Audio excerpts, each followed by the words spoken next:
Good morning बच्चों।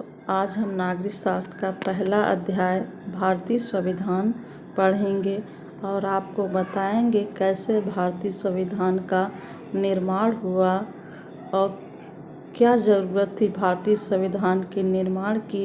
इन सब बातों के बारे में बात करेंगे। सबसे पहले बता दें भारतीय संविधान के निर्माण की क्या ज़रूरत पड़ी और किसी भी देश को संविधान की क्यों ज़रूरत पड़ती है। आज इसके बारे में हम बात करेंगे। सबसे पहले बच्चों आपको बता दें किसी भी राष्ट्र को संविधान की ज़रूरत इसलिए पड़ती है ताकि नागरिक अपने देश को अपनी इच्छा और सपनों के अनुसार रच सके। यानी संविधान ही बताता है कि हमारे समाज का मूलभूत स्वरूप क्या है। देश के भीतर लोकतांत्रिक सरकार है कि गैर लोकतांत्रिक। संविधान के माध्यम से ही एक देश के आदर्श का पता लगता है। चूँकि भारतीय आज़ादी लंबे संघर्षों के माध्यम से मिली, इसीलिए भारतीय संविधान को बनाते समय स्वतंत्रता सेनानियों के बलिदान और उनके संघर्ष को भारतीय संविधान में स्थान दिया ताकि आने वाली पीढ़ियों उनके आदर्शों पर चल सके और कुछ सीख सके। चूँकि भारतीय संविधान की रूपरेखा सबसे पहले 1934 में भारतीय राष्ट्रीय कांग्रेस ने प्रस्तुत की, लेकिन द्वितीय विश्व युद्ध छिड़ जाने के कारण यह नीति आगे न बढ़ सकी। लेकिन द्वितीय विश्व युद्ध के बाद भारतीयों में अपने लिए एक संविधान के निर्माण के लिए संघर्ष करने लगे। इन संघर्षों के फलस्वरूप 1946 में कैबिनेट मिशन के तहत एक भारतीय संविधान का निर्माण किया गया। भारतीय संविधान का निर्माण 1946 से 1949 के बीच तक चला, अर्थात भारतीय संविधान को बनाने में 2 वर्ष 11 माह 18 दिन लगे। इस प्रकार भारतीय संविधान बनके तैयार हो गया। यहाँ बच्चों हम आपको नेपाल का लोकतंत्रात्मक संघर्ष दिखा रहे हैं, कैसे लोगों ने संघर्ष करके एवं आंदोलन के माध्यम से राजशाही को उखाड़ फेंका और एक लोकतंत्रात्मक शासन की स्थापना की। क्यों लोकतंत्रात्मक शासन की स्थापना की?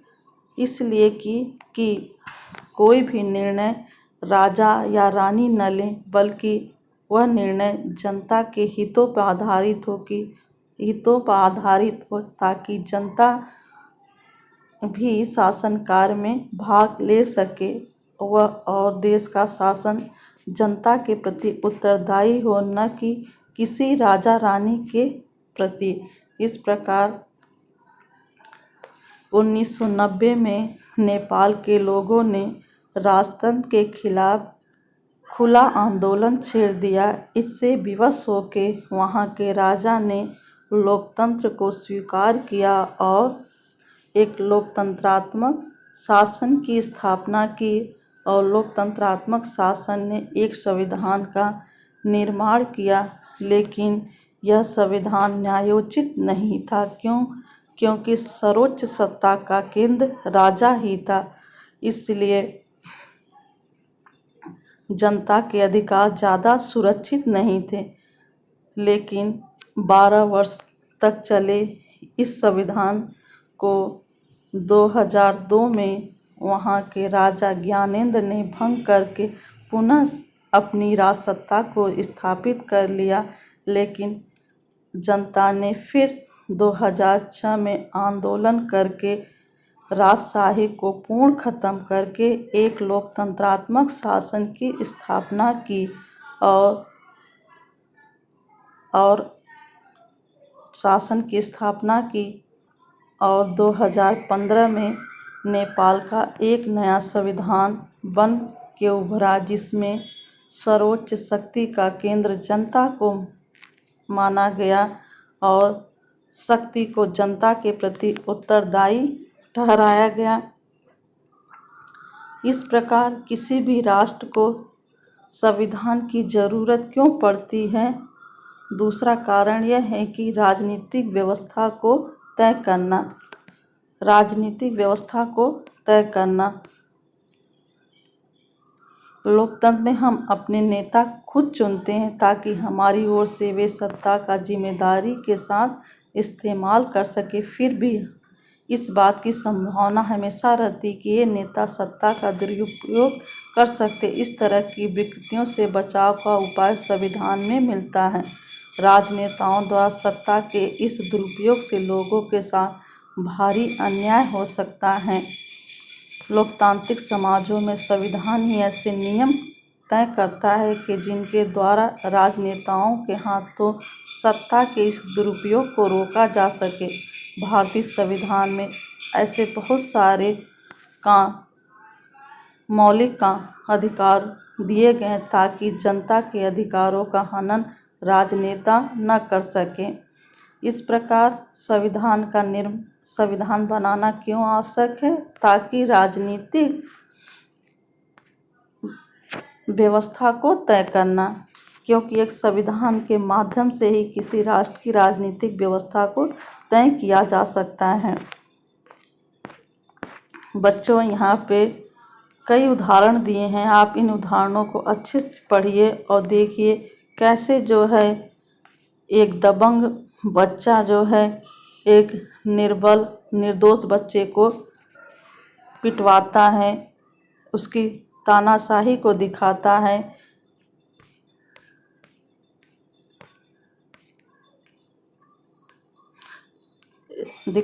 कि कैसे एक जो है हेलो बच्चों, किसी भी राष्ट्र के लिए संविधान का निर्माण क्यों आवश्यक है? इसका तीसरा प्रमुख कारण है कि हम खुद को अपने आप से बचा सकें। अर्थात इसका मतलब ये है कि कई बार हम किसी मुद्दे पे बहुत तीखे ढंग से सोचने लगते हैं। ऐसे विचार हमारे व्यापक हितों के लिए नुकसानदेह हो सकते हैं। संविधान हमें ऐसी भावनाओं से बचाने में मदद करता है। इसे समझने के लिए हम कुछ एग्जाम्पल देते हैं। जैसे हमारा मनपसंद सीरियल आता है, लेकिन हम इसलिए नहीं देखना चाहते हैं कि हमारा एग्ज़ाम है, हमारी पढ़ाई रुक जाएगी, लेकिन फिर भी हमारा मन करता है कि हम अपना पसंदीदा सीरियल देख लें। लेकिन फिर हमारे मन में विचार आता है कि आज अगर टीवी कोई नहीं देखेगा तो हम भी नहीं देखेंगे, हमारा मन भी नहीं लग जाएगा। इस प्रकार इस उदाहरण से हम समझते हैं अपने स्वार्थ के लिए कैसे दूसरों के लिए भी स्वार्थ सोचने लगते हैं। इसलिए किसी भी राष्ट्र के लिए संविधान का निर्माण होना इसलिए आवश्यक है ताकि हम आवेश में आकर ऐसे फैसले न ले लें जिससे कि राष्ट्र की राजनीति को धक्का पहुंचे। कभी कभी हम आवेश में कहते हैं। दलगत राजनीति से बचने का एक ही तरीका है कि पूरे राज्य में तानाशाही शासन की स्थापना हो जाए या फौजी शासन हो जाए। लेकिन तानाशाही या सैनिक शासन की स्थापना हो जाने से हमारे अधिकार सुरक्षित नहीं हो जाते, बल्कि समस्या और जटिल हो जाती। इसलिए किसी भी देश के संविधान निर्माण की 3 आवश्यकताएं होती हैं। पहली थी कि हम उन आदर्शों और उन मान्यताओं को संविधान में साकार रूप देते हैं जिससे किसी राष्ट्र के सपनों को साकार करते हैं। दूसरी थी क्या? किसी भी राष्ट्र की राजनीतिक व्यवस्था को कायम रखना और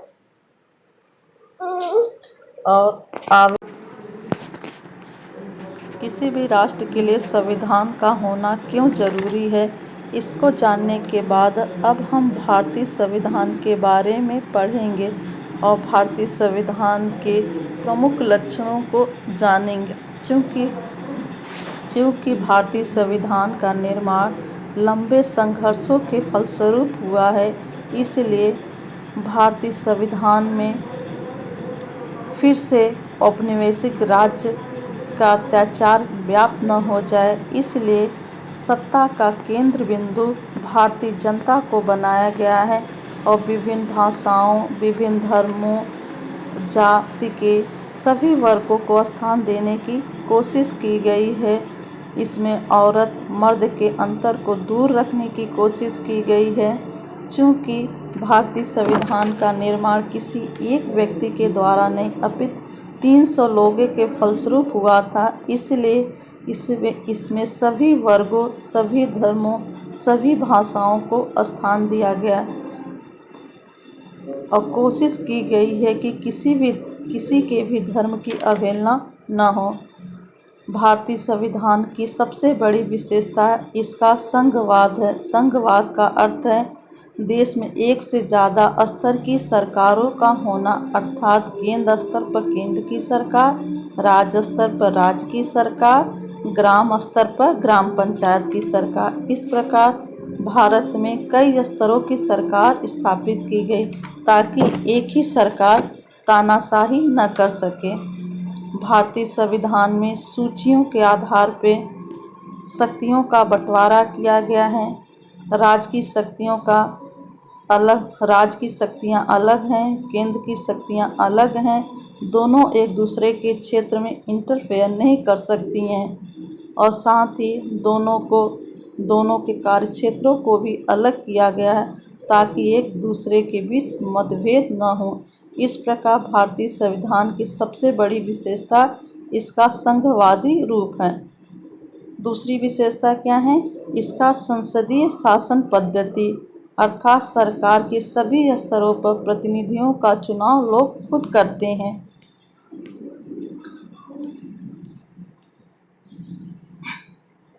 स्वतंत्रता संघर्ष ने भारतीय जनता को वयस्क मताधिकार का प्रयोग करने के योग्य बना दिया।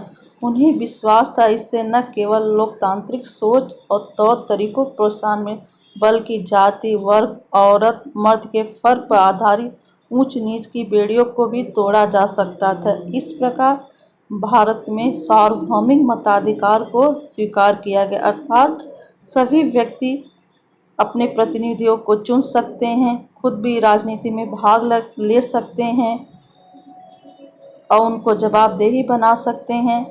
लोकतांत्रिक कार्य पद्धति में प्रतिनिधियों क्यों महत्वपूर्ण होता है?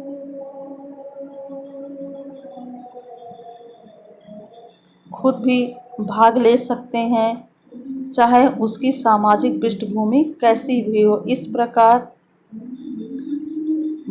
प्रकार भारतीय संविधान में सभी वर्गों को समान महत्व देने की कोशिश की गई और एक सार्वभौमिक मताधिकार को स्वीकार किया गया, अर्थात किसी को भी जाति, धर्म, वर्ग, औरत मर्द के फर्क को मिटाकर एक सार्वभौम मताधिकार को स्वीकृत किया गया ताकि सभी लोग अपने प्रतिनिधि को चुन सकें और राजनीति में भाग ले सकें और अपने अधिकारों का निर्णय कर सकें। इस प्रकार भारत में संसदीय शासन की स्थापना की गई है। तीसरा लक्षण क्या है भारतीय संविधान का? शक्तियों का बंटवारा। यहाँ शक्तियों का बंटवारा किसी वर्ग या वर्ग विशेष के द्वारा नहीं अपितु संविधान के द्वारा संघ और राज्यों में की गई हैं ताकि दोनों अपने कार्यक्षेत्र में स्वतंत्र हो। चूँकि संविधान के अनुसार सरकार के 3 अंग हैं, विधायिका, कार्यपालिका, न्यायपालिका। चूँकि विधायिका में हमारे चुने हुए प्रतिनिधि होते हैं, चूँकि विधायिका ही कानून बनाती है और कार्यपालिका इन कानूनों को लागू करती है और शासन चलाने का काम करती है, और न्यायपालिका कौन होती है? न्यायालयों की व्यवस्था को न्यायपालिका कहा जाता है। भारत में इन तीनों शक्तियों को शक्ति की दृष्टि से एक दूसरे से पृथक रखा गया ताकि तीनों अपनी सीमाओं में रहते हुए अपने अपने कार्य को कर सकें और इन तीनों शक्तियों के माध्यम से एक दूसरे को सीमित भी किया गया ताकि एक किसी दूसरे के अधिकारों का दुरुपयोग न कर सकें। इस प्रकार भारत में शक्ति संतुलन के सिद्धांत को भी स्वीकार किया गया है। बच्चों, इस प्रकार भारतीय संविधान का एक महत्वपूर्ण लक्षण इसका मौलिक अधिकारों का होना है। चूँकि भारत एक लंबे संघर्ष के बाद आज़ाद हुआ था, इसलिए किसी व्यक्ति के अधिकारों को कोई सरकार या शासन न खत्म कर सके।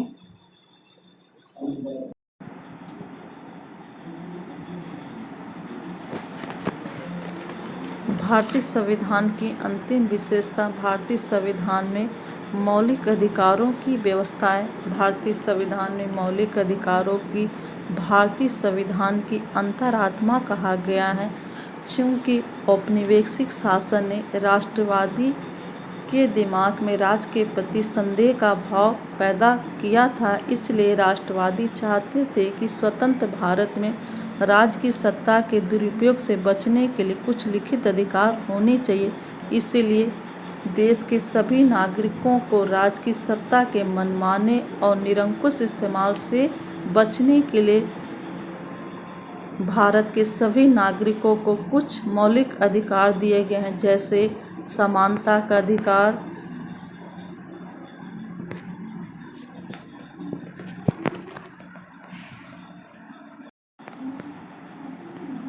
भारतीय संविधान की अंतिम विशेषता मौलिक अधिकार है। भारतीय संविधान में मौलिक अधिकारों की भारत की संविधान की अंतरात्मा भी कहा जाता है। चूँकि औपनिवेशिक शासन ने राष्ट्रवादियों के दिमाग में राज्य के प्रति संदेह का भाव पैदा किया था, इसलिए राष्ट्रवादी चाहते थे भारत में राज्य की सत्ता के दुरुपयोग से बचने के लिए कुछ लिखित अधिकार होने चाहिए। लिहाजा मौलिक अधिकार देश के सभी नागरिकों के राज्य की सत्ता के मनमाने और निरंकुश इस्तेमाल से बचाते। इस तरह संविधान राज्य अन्य व्यक्तियों के समक्ष व्यक्ति के अधिकारों की रक्षा करता है।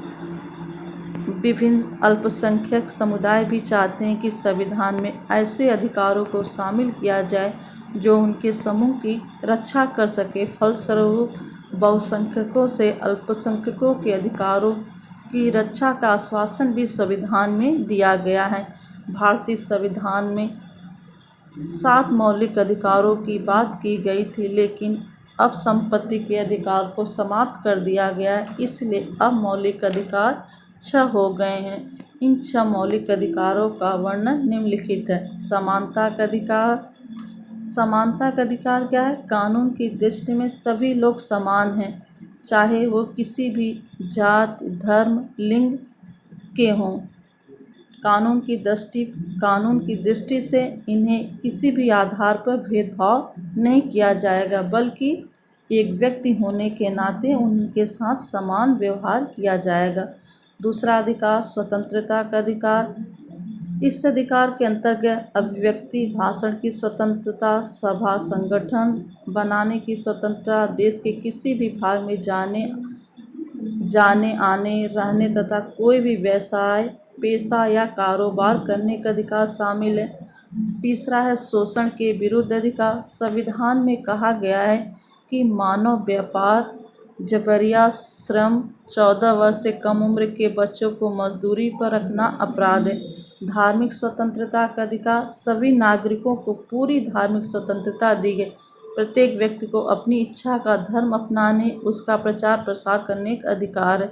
5वां है सांस्कृतिक और शैक्षणिक अधिकार, अर्थात सभी वर्ग को अपनी धार्मिक, भाषाई, सभी अल्पसंख्यक समुदाय अपनी संस्कृति की रक्षा विकास के लिए अपने अपने शैक्षणिक संस्थान खोल सकते हैं।